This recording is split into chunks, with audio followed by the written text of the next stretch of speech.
Apa yang kalian pikirkan tentang negara Jepang? Negara Jepang sendiri itu terkenal dengan anime, cosplay, bahkan filmnya. Dalam video kali ini kita tidak akan membahas itu, melainkan membahas tentang ikatan negara Jepang saat ini.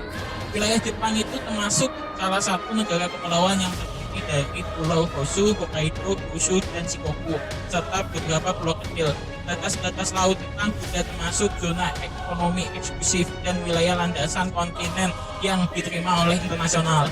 Batas-batas ini ditentukan oleh UNCLOS, namun ada beberapa isu teritorial yang menjadi perdebatan, seperti masalah Pulau Senkaku atau Diaoyu yang diklaim oleh Jepang dan Tiongkok.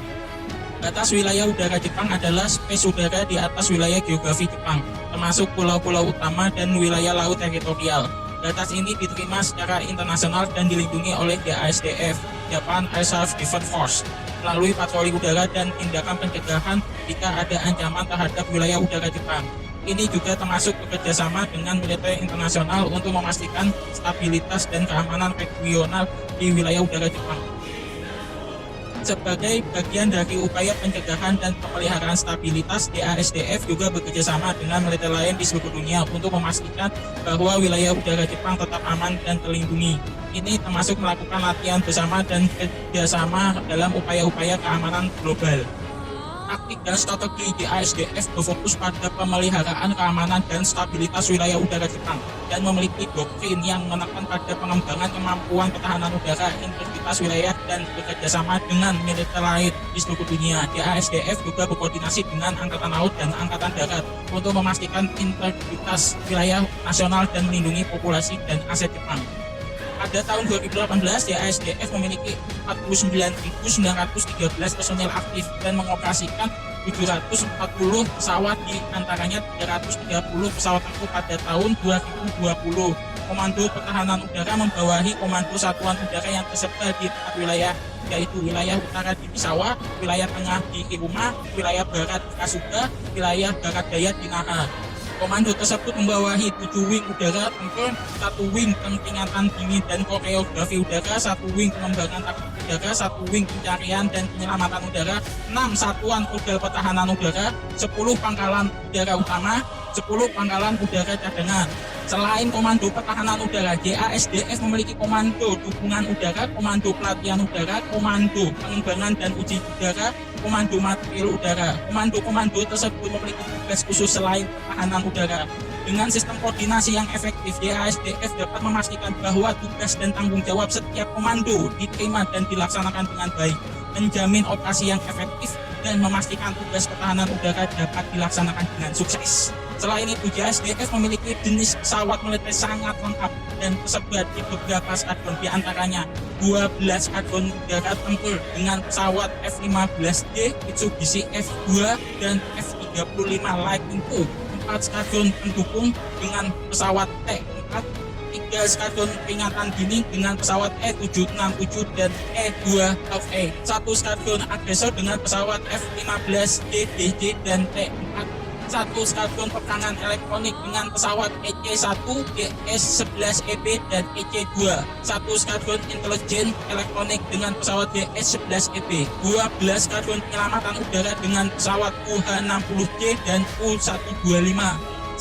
skadron helikopter angkut udara dengan helikopter CH-47J, 4 skadron angkutan udara dengan pesawat C-1, C-2, C-130, KC-130, KC-767, dan KC-46, 1 skadron VVIP dengan pesawat Boeing 747 dan Boeing 777, 6 skadron pendidikan pilot dengan pesawat F-15DT, F-2B, T-4, dan T-7.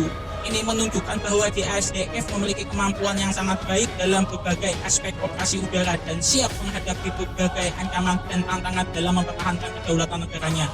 Namun dengan perkembangan teknologi militer dan ancaman dari negara tetangga, kita memutuskan dan memodernisasi angkatan udara mereka.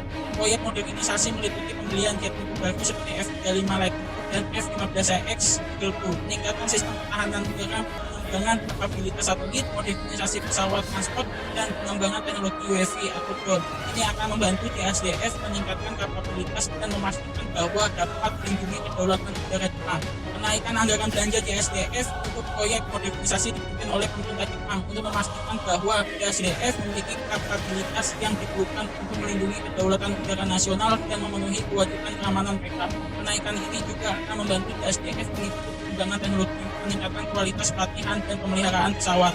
Analisis situasi saat ini dan masa depan dalam konteks perkembangan militer global meliputi pertumbuhan ancaman dari negara tetangga, peningkatan modernisasi teknologi militer, keterbatasan anggaran belanja militer, dan pertumbuhan aliansi militer global. Mereka harus berinovasi dan memperkuat kapabilitas mereka untuk melindungi wilayah nasional dan memenuhi kewajiban keamanan. DSDF juga harus mempertimbangkan perkembangan politik dan situasi keamanan global, misalnya konflik dan ancaman dari negara tetangga seperti Korea Utara dan Tiongkok, serta perkembangan teknologi militer global yang sangat cepat, lalu memperkuat kapabilitas dan melindungi kedaulatan udara mereka. Situasi masa depan juga dipengaruhi oleh perubahan lingkungan global, seperti perubahan iklim dan teknologi baru yang mempengaruhi operasi militer. DSDF harus menyesuaikan diri dengan perubahan ini, memastikan bahwa mereka dapat beroperasi dengan efisien dan efektivitas tinggi dalam situasi yang cepat berubah. Secara keseluruhan, DSDF memiliki peran yang sangat penting dalam menjaga kedaulatan dan keamanan udara negaranya dengan doktrin yang berfokus pada pengembangan kemampuan pembelaan udara, pemeliharaan stabilitas regional, memastikan bahwa wilayah udara Jepang tetap aman dan terlindungi. Personilnya dilengkapi dengan teknologi dan pelatihan terbaru serta memelihara hubungan erat dengan sekutu-sekutunya untuk meningkatkan kemampuan.